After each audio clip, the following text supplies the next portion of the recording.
don't care about you. They want to run on DACA. They don't want to solve DACA. When the Democrats don't have substance on their side, they scream things like racist. When you look at this, they have nothing to stand on, which is why they're losing. I thought the Democrats wanted to bring more people in, but when the president proposes it, their answer is, let's stop. This isn't an acceptable solution. That super secret FISA memo could be made public right before the president's State of the Union speech on Tuesday. Donald Trump has constitutional rights too. The government was unleashed on him. That memo is going to frighten Americans. At least 40 people are dead and 140 others hurt after a suicide bombing overnight in Kabul. Maxine Waters is giving her very own State of the Union response to the president. MP 45!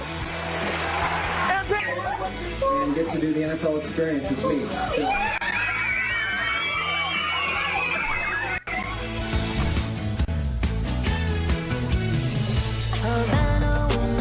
You suggested it last week and got it in my head all weekend long. They didn't play it last weekend. Boba, thank you very much. Actually, in full disclosure, Pete was already dancing because he loves the legislative framework the White House has put out on immigration, and then the music came in on top of that. It's all on top of it. Yeah. You know, we're obviously this morning we're talking about the proposal put out by the White House on Thursday, which has had everyone talking ever since on both sides of the ideological spectrum.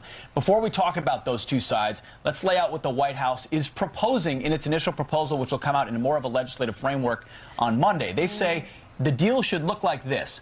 $25 billion for border security on our southern border, as well as internal enforcement. They talk about eliminating the visa lottery program, which the president has talked a lot about, curbing chain migration, limiting it just to immediate family members as opposed to the current system, which seems almost endless. And then finally, they talk about a pathway to citizenship for 1.8 million dreamers. That one, I'd say, was probably the biggest surprise for people on both sides of the aisle. Conservatives saying, wow, citizenship and 1.8, and Democrats saying, wow, that's a lot more than we expected. Than we ever offered, by the way, than we ever offered Latinos. This was a better, more generous offer than Democrats have ever offered the DACA recipients. So you'd think they'd be really happy. But here's what Nancy Pelosi has to say about it. The president put forth a plan. That plan is a campaign to make America white again.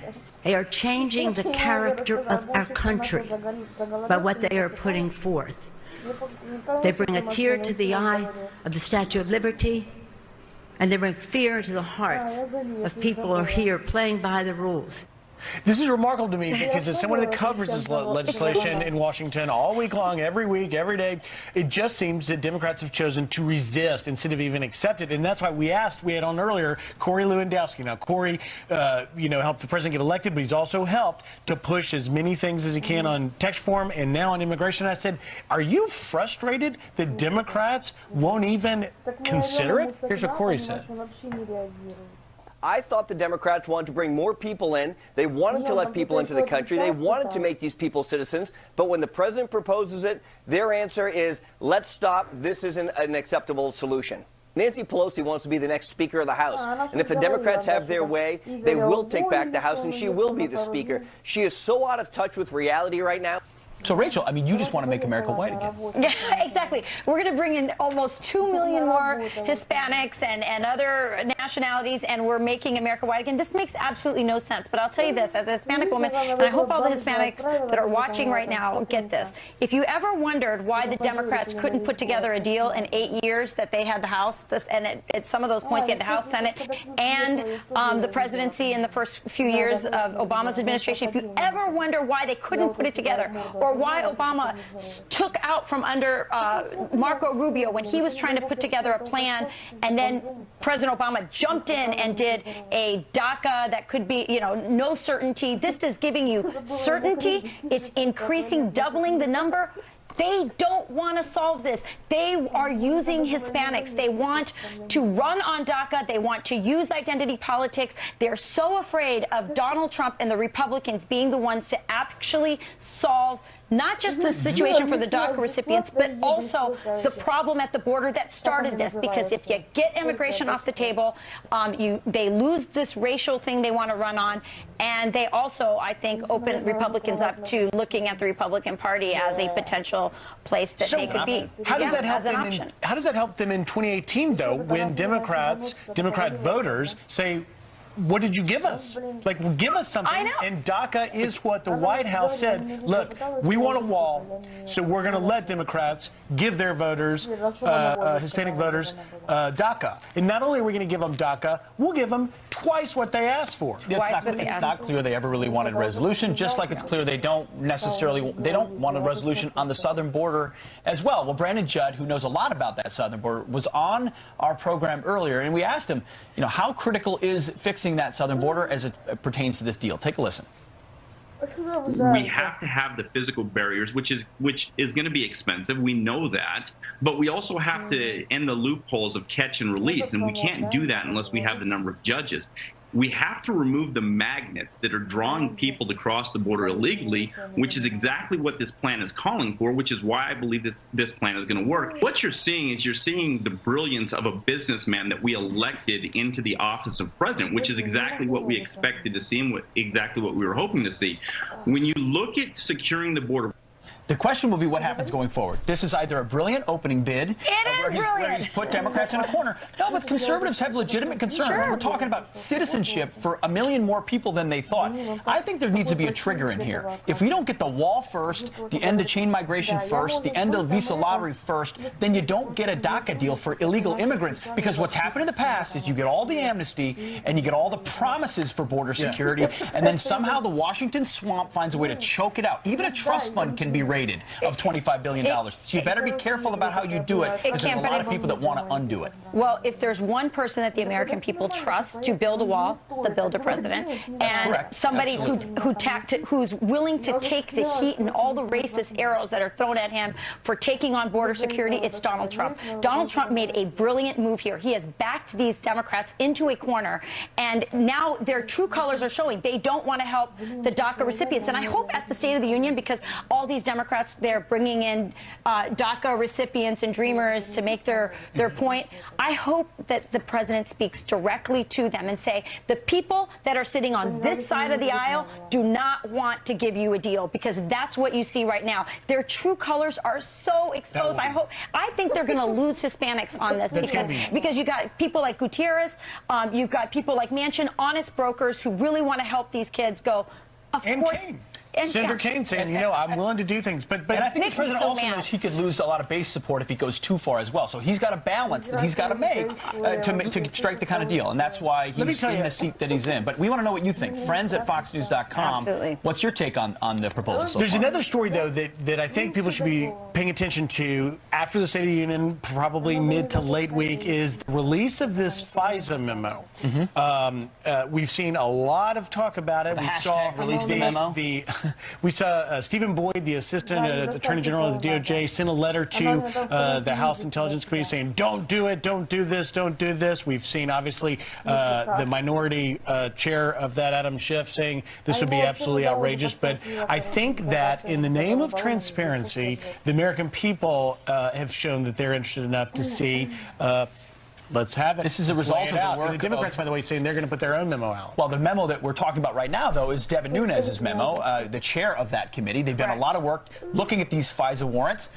How did they get there? What's in them? Whose names are in them? And what could tell us about the surveillance that President Trump has talked about for almost a year? Dan Bongino on the program talked about what could come from this memo. Listen. That memo is going to frighten Americans. The Obama administration used police state powers to spy on Donald Trump. That's not in dispute. What's in dispute is how it happened. And how it happened is what's going to be likely detailed in this memo and should scare everyone. My husband's actually seen that memo. He can't tell me what's in it, but I will tell you this, that his phone lines in his congressional office are blowing up with people saying, release the memos. There is a big public demand for it. Sean Duffy is not a leaker. He's not a leaker. He's not a leaker. Not even to me. There are some good guys. And I begged, and he said, I can't. Give me some information. But I think it's great that we're getting this transparency, especially on this moment. Absolutely. Now, turning now to your headlines with a Fox News alert. The death toll now rising to 63 in a Kabul suicide bombing overnight, making it the deadliest insurgent attack in Afghanistan. The Taliban claiming responsibility for the attack that happened in an area home to foreign embassies. Fox military analyst Lieutenant Colonel Oliver North joining us in the last hour with this warning. The Taliban, Al-Qaeda, ISIS, Haqqani network are not going to go away until they have no safe haven left. This attack coming 1 week after the group's deadly siege of a luxury Kabul hotel, killing at least 25 people, including 4 Americans. The man who killed the NFL running back Joe McKnight in a road rage fight is found guilty. A New Orleans jury convicting Ronald Gasser of manslaughter, clearing his name of second-degree murder. Gasser admitted to shooting and killing McKnight from his driver's seat back in 2016, following a 5-mile chase. The shooting sparked protest after deputies decided to release and not immediately charge Gasser. Sentencing is expected in March, where he faces up to 40 years in prison. Hillary Clinton now responding to a report she protected a 2008 campaign aide after claims of sexual harassment. The New York Times reporting the so-called faith guru Burns Strider kept his job after being accused of inappropriate behavior with a young staffer, a female staffer, who later resigned. Clinton tweeting, quote, "I was dismayed when it occurred, but I was heartened that the young woman came forward, was heard, and had her concerns taken seriously and addressed," end quote. Years later, Clinton was still posing for photos with Strider. More proof that President Trump is making America win again. We're going to win so much, you may even get tired of winning, and you'll say, please, please, it's too much winning. FedEx raising wages, giving out bonuses, and increasing pension funding. Employees will get $200 million in pay increase and performance-based bonuses. FedEx is just the latest company to announce benefits as a result of President Trump's tax reform.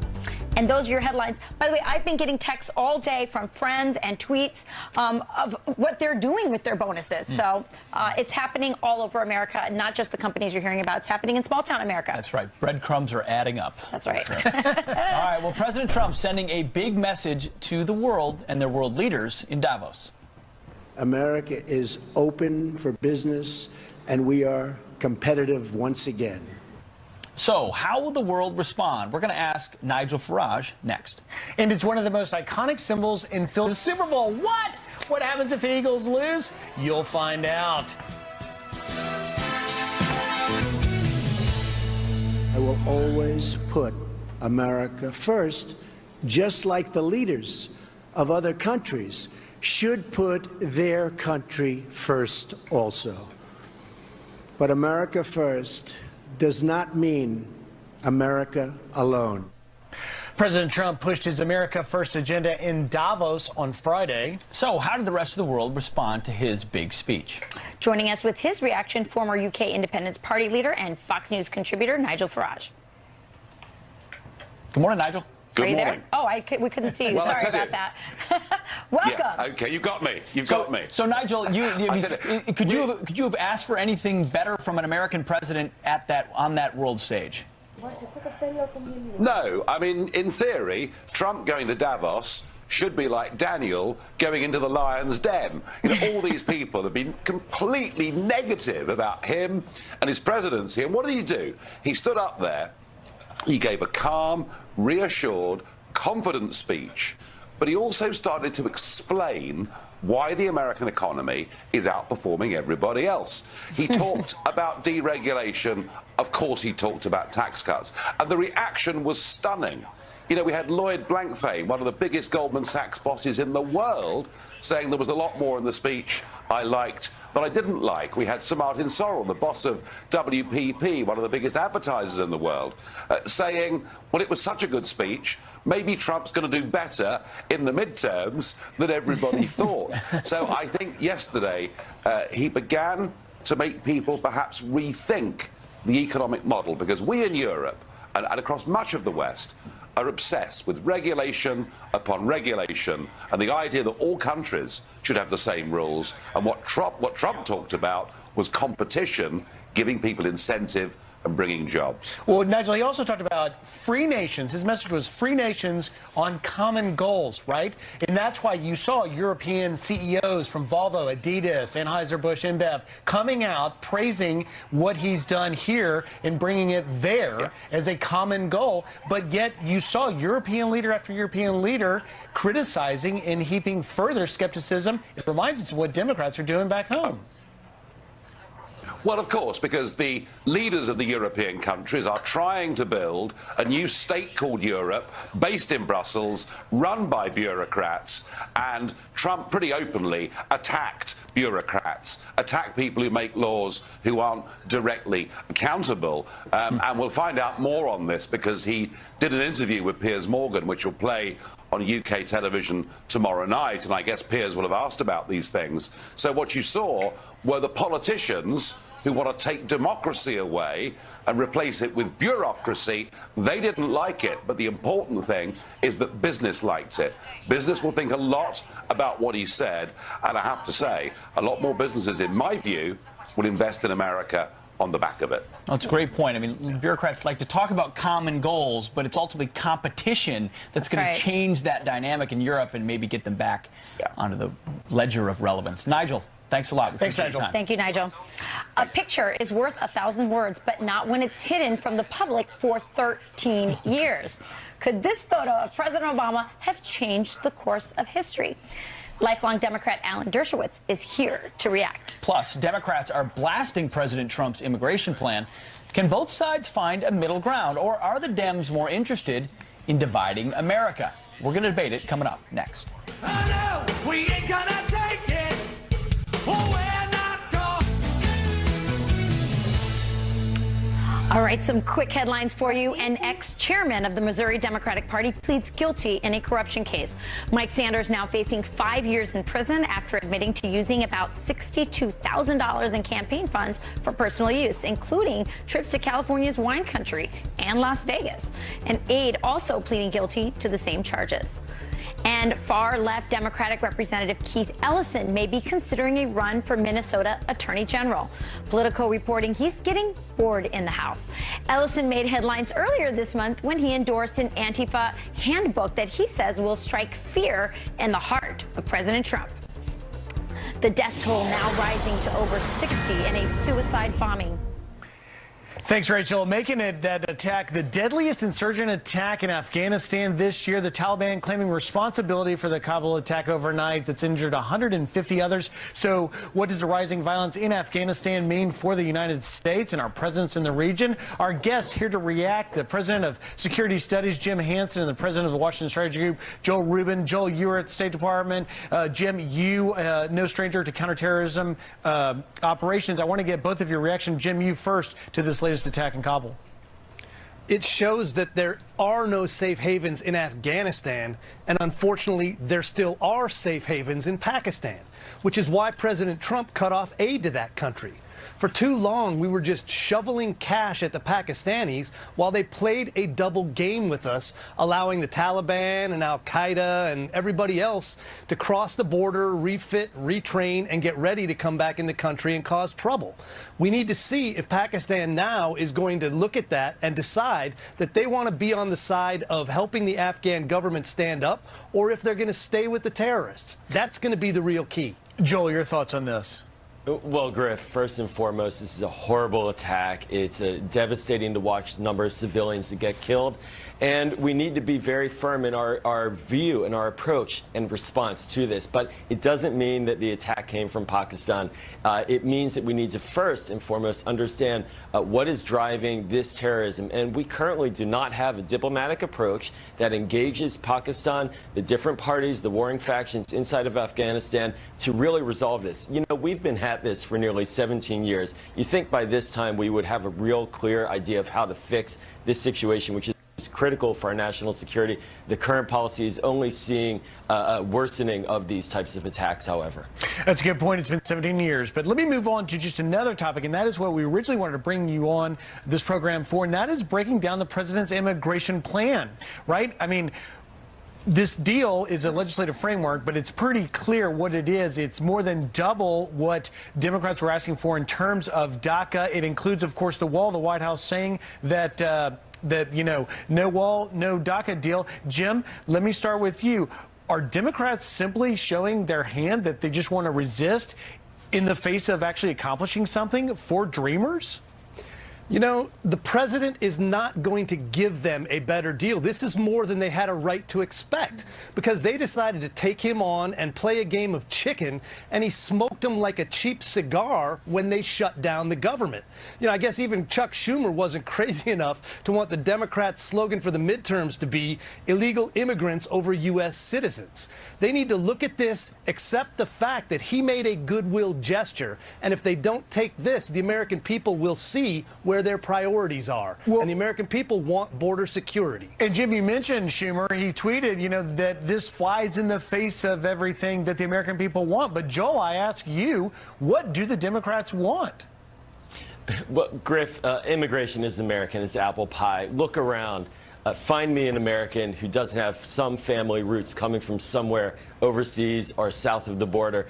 We need to have an approach that includes American values, and currently we don't. And building a wall, for example, is part of a deal. That's a budget-busting boondoggle. $25 billion that Americans, you and me and our children will have to pay for. President Trump on the trail said that Mexico will pay for it, and that's not going to happen. So we need to get real, and if we're going to get real, we have to have a different, comprehensive approach to immigration. Currently, this is piecemeal, and this is really using dreamers as an extortion tool for getting a wall that the president knows Mexico won't pay for. Well, we're going to hear a lot about it next week. It continues. Jim Hansen and Joel Rubin, thanks, guys, for coming on, and thanks for changing topics just a little bit in the wake of that terrible attack in Afghanistan. Thank you. Thank you. Thanks, Griff. Still ahead, Maxine Waters isn't just boycotting the president's State of the Union address. She's giving her own. Plus, John Kerry reportedly telling Palestinians, don't give in to President Trump. Is he meddling in Middle East peace talks again? Lifelong Democrat Alan Dershowitz is here to react. There's a credible case of obstruction of justice against the President of the United States. And what we're seeing, in fact, extraordinarily, is obstruction of justice, in a sense, unfolding right before us in real time with the actions and statements that he's making. He has no right to misuse the powers of his office, to intimidate witnesses, to fire prosecutors, to withhold documents or destroy them. And that is a very clear line that evidently he doesn't respect. Well, that you hear from the senator from Connecticut, Richard Blumenthal. He says there's a credible case of obstruction of justice against the President of the United States. You don't want to hear what we think about that. So we'll bring in Alan Dershowitz, Harvard Law Professor Emeritus and lifelong Democrat, who definitely has a take on that. So, Richard Blumenthal, this comes after the article in the New York Times that outlines that the President thought about firing or may have ordered the firing of Robert Mueller, but it, of course, never happened. Is there an obstruction case being built against this President? And if so, is it a credible one? I think the answer is yes and no. I think that the special counsel is trying to build an obstruction case. That's why he's interviewing people who are witnesses to the alleged obstruction. But there's no credible case because under the Constitution, a president cannot be charged for merely exercising his constitutional authority under Article 2. What Senator Blumenthal referred to is cases where a president destroys evidence. There's no evidence of that. That's what President Nixon did. Nixon was charged with obstruction of justice for ordering his underlings to lie to the FBI, paying hush money, and destroying evidence. President Clinton was charged with obstruction for allegedly lying to the grand jury and at a deposition. But if the president simply exercises constitutional authority, namely firing an underling, which he's entitled to do, telling the FBI not to investigate a particular person, which he's entitled to do, pardoning people, which he hasn't done yet, thinking about maybe whether he should fire the special counsel, that's not obstruction of justice under the Constitution. Professor, correct me if I'm wrong. Wasn't this supposed to be about collusion? It is supposed to be about collusion, but of course they soon discovered that collusion is not a crime. And so they're now trying to create crimes out of the way the president allegedly defended himself against the charges of collusion. It's a typical prosecutorial tactic. You can't get him for the substantive crime. So you get them for the alleged cover-up or obstruction. That's why Martha Stewart went to jail.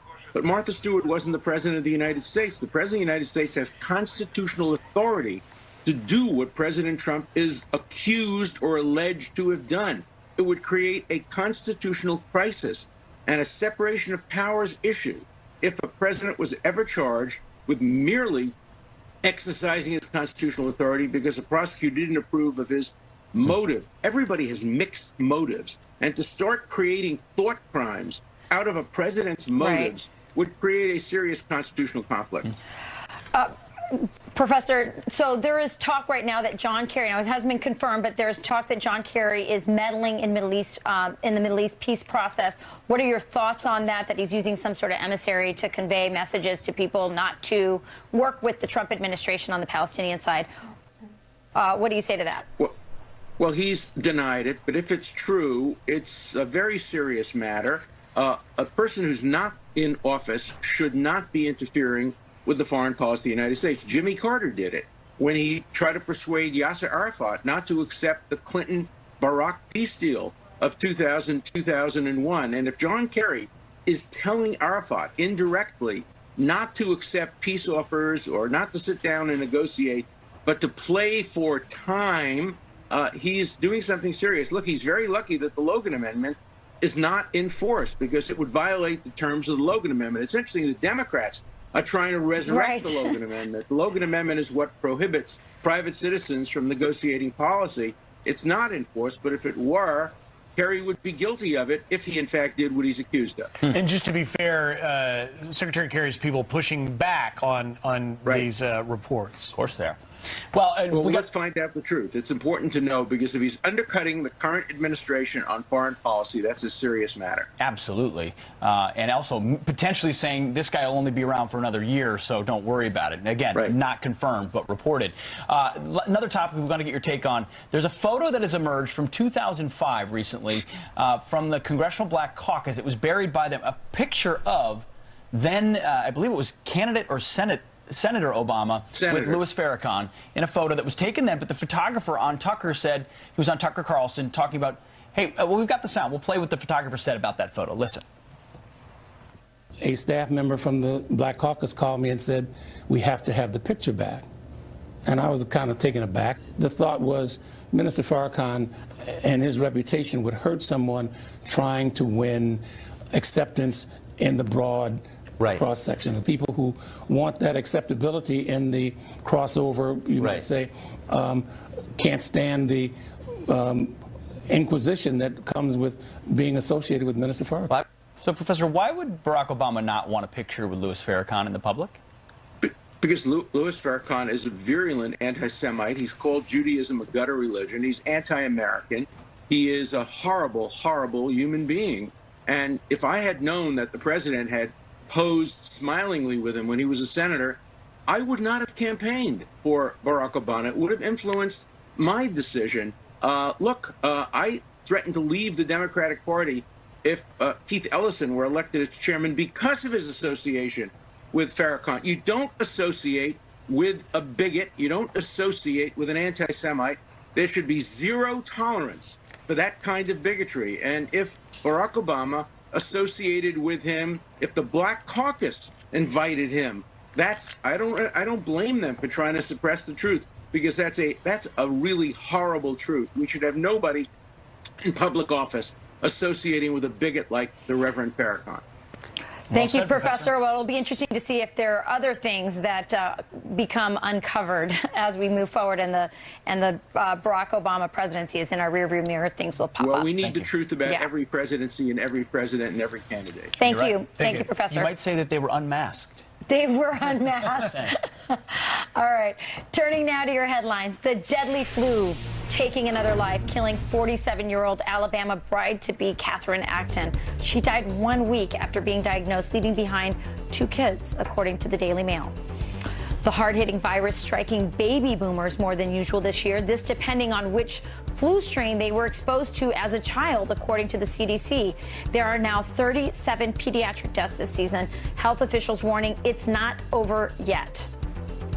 U.S. Ambassador Nikki Haley laying rumors to rest. Michael Wolff's book, Fire and Fury, insinuating she was having an affair with President Trump and that the commander-in-chief is grooming her for a national political future.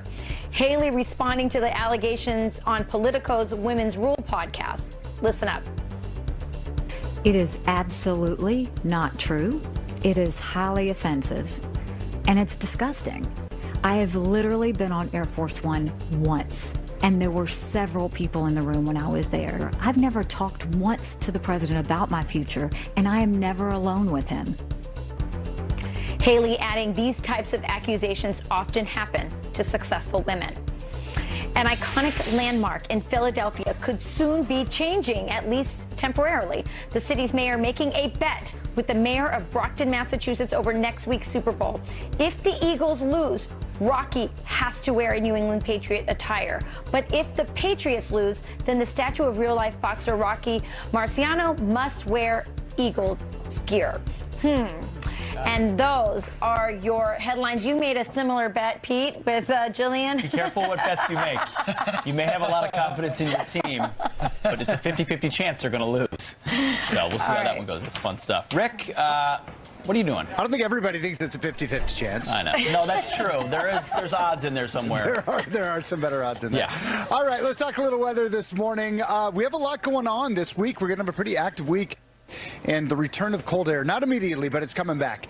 Here you go. Down across the southeast, that's where we have some warmer temperatures, but along with that, we've got some pretty heavy rain. In fact, some of this is causing some flooding. We see some spots around Galveston and just to the east, over 5 inches of rain throughout the overnight hours into the morning. It's causing the flooding. It'll continue throughout the day. Out across the west, also flooding concerns. More moisture coming into the Pacific Northwest, and snow and some avalanche concerns. Here's how this storm that's down across the south plays out throughout the day today. In towards the night tonight. Very heavy rain showers moving across parts of the deep south, and behind that, cooler air, although not really cold. So here you go. Here's your temperature the next couple of days. Eventually, that cold air does come back. All right, guys, back to you inside. Thanks, Rick. Appreciate it. Well, the White House is unveiling key details of its immigration roadmap, including $25 billion for the wall. This teenager was killed by an illegal immigrant in 2010. His mother here to react to the president's plan, coming up. Plus, President Trump also highlighting the strong state of the American economy. The stock market is smashing one record after another and has added more than $7 trillion in new wealth since my